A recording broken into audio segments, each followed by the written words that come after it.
जोटियूं अचो त जंग जोटियूं हराम खोर शूम सां वॾो थो इनकलाब अचे वॾी के धाम धूम सां। कराची प्रेस क्लब जे अंगण ते बीठल NTS पास उम्मीदवार मुंहिंजूं भेनरियूं मुंहिंजा भाउर मुंहिंजो अवां सभिनी खे सलाम।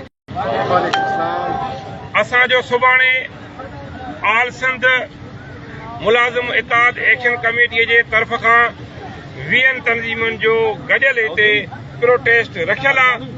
अॼु असां जॾहिं कराचीअ जे हदुनि में पहुतासीं असांखे ख़बर पई त NTS पास जा जेके उम्मीदवार आहिनि जेके मार्कूं 97% बि खयूं आहिनि 80% बि खयूं आहिनि ऐं इलाही माण्हुनि खे high court Hyderabad circuit bench तइलीम खाते खे हुकुम कयो आहे फ़ैसिलो ॾेई त हिननि खे रोज़गार सां लॻायो वञे। 13 सालनि खां वठी ही निटण उस में रोडनि ते रस्तनि ते सरापा एहतिजाज आहिनि त असांखे पंहिंजो हक़ु मिले, पर हिननि खे हक़ु ॾियण जे बजाए अॼु असांखे ख़बर पई त हिननि जी तज़लील कई वई आहे, हिननि जे मथां लाठी चार्ज कई वई आहे, हिननि जा माण्हू गिरफ़्तार कया विया आहिनि जंहिंजी असां सख़्त लफ़्ज़नि में मुज़मत था करियूं।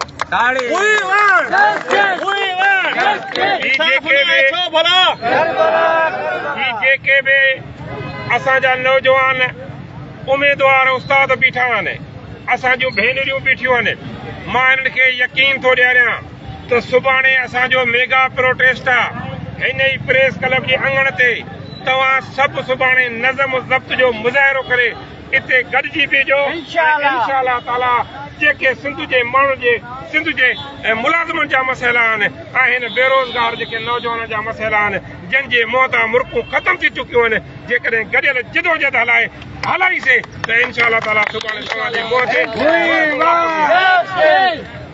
मां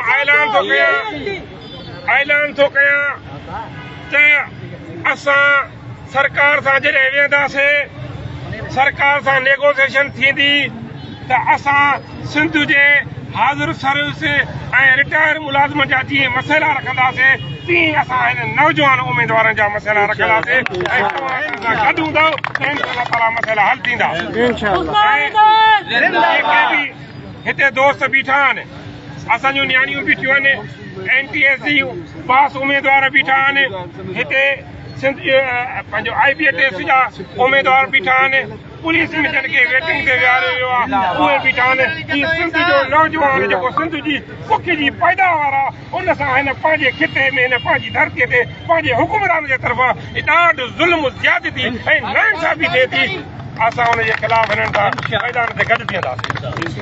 ॾोहारी माण्हूअ जा 4 क़िस्म थींदा आहिनि। सभु पढ़ियल कढ़ियल आहियो। हिकु उहो जेको ॾोह करे, ॿियो उहो जेको ॾोह कराए, टियों उहो जेके ॾोह थियण जी अॻुवाट ख़बर हुजे, चौथों उहो जेको ज़ुल्म ज़्यादती नाइंसाफ़ी उरा ज़ोराई ॾिसी करे ख़ामोश तमाशाई बणिजी वे उहो बि बराबरि जे ॾोह में शरीक आहे। तंहिंजे करे असां समाज जा पढ़ियल कढ़ियल तबिके जा माण्हू आहियूं, उस्ताद आहियूं, हिन धरतीअ ते रहंदड़ हर फर्द जा असीं वाली वारिस रहबर ऐं रहनुमा आहियूं। असां ते फर्ज़ थो आहे त जिथे कूक थिए, जिथे दांह थिए, जिथे मज़लूम